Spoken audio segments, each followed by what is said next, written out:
birta Bæjarálsi eins og það heitir verkefnið. Það er verkefni sem við erum að reka hérna á lóðinni hjá okkur á Orkuveitunni og er bara á kyndistöðinni sem við hliðina á Bæjarálsinum. Þar erum við í dag að reka 3 hraðlestastöðvar sem er svolítið öflugar, 240 kW hver.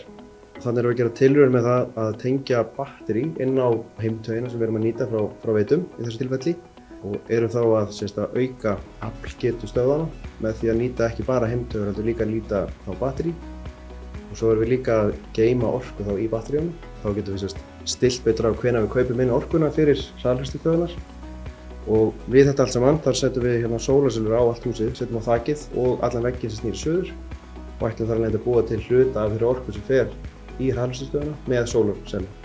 Og ætlum að gera tilraun á því hvað svona sólarsellur geta gefið miklu orku á Íslandi.